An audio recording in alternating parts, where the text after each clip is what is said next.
appreciative of your service to Melrose. I'd also like to thank a couple people who showed up. So Mike Serco from the Board of Aldermen, really appreciate you being here. Elizabeth DeSelm from the school committee stopped by, and Pete Navarro is running for school committee. I'd also like to thank John, Todd, and Mark for helping to pull this off. And I really love getting to talk with you and learn about what you're interested in, and also like being able to support a Melrose-owned business. And then everybody who's here, it warms my heart to see so many friends and family and neighbors who I care about, who care about me. So thank you for showing up. It really means the world to me. I'm Kate Lipper-Garabedian. I'm running for Alderman at Large, and I'm asking for your vote for one of those 4 seats on November 7th. Growing up, both my parents worked for newspapers, so our family dinner conversations frequently focused on issues of local, state, and national importance. And from that, I learned early on that the policies we set and that our elected officials enact have long-lasting, powerful impacts on our communities and on people. And I want to thank my dad for being here today, coming up from Virginia, just for this. So it's an expensive ice cream for you. Haven't had ice cream yet.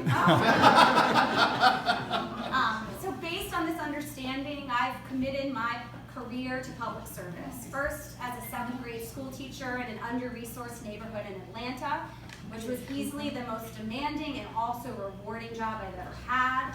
And then since law school, working as a clerk in the federal courts, followed by being a consultant supporting states and school districts, nonprofit organizations, colleges and universities, and now as the general counsel at the Massachusetts Executive Office of Education, where we're committed to keeping our kids at the top of the class nationally and also helping them succeed successfully in the global economy.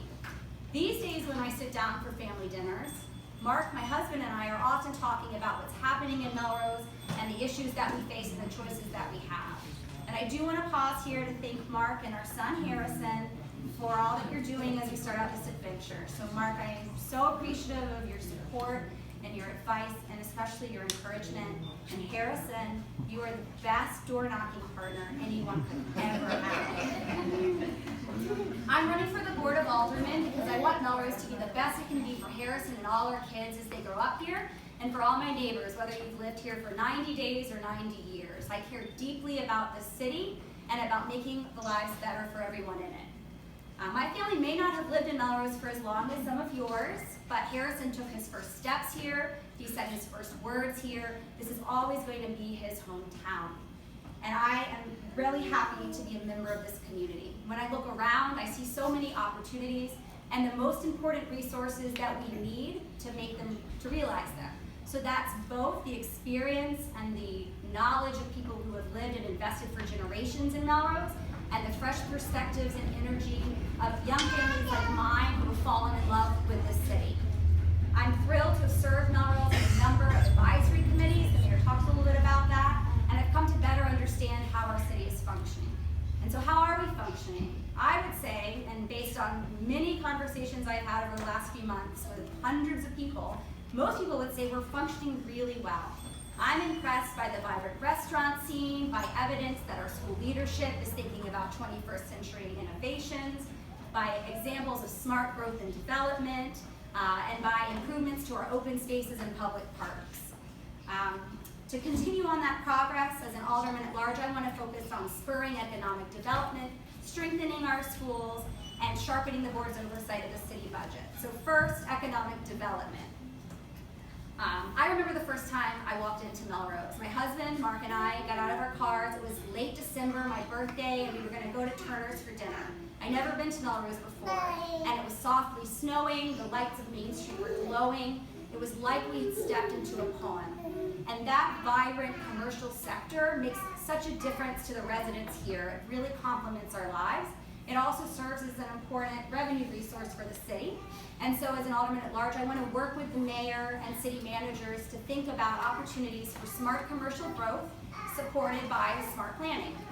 Second, our schools. Given my background in education, I want to be a partner with the school committee and think about ways to link the work of the school committee with the Board of Aldermen. Supporting our schools is critical for keeping Melrose strong. And last, in terms of the budget, Our annual budget is the most important document in the city. It's a reflection of what we value as a community, and it should reflect the perspectives of everyone who lives here. I want to be a discerning and engaged thought partner with the mayor and his leadership to think about how we can be creative with the investments that we make. And so I want to be clear that being critical isn't being criticizing. It's rather just a way to improve the process. Ultimately, for me, the job of alderman at large is about making my neighbors' lives better. And I trained first as a teacher in 7th grade and now as an attorney for the Commonwealth have given me skills and knowledge that would be assets to the board. As alderman, I want to be an accessible and transparent public servant. That's why I want to hear from all of you about what you think is working well and where we could do better. And when you signed in today at the table, we asked you to think about how you could help the campaign.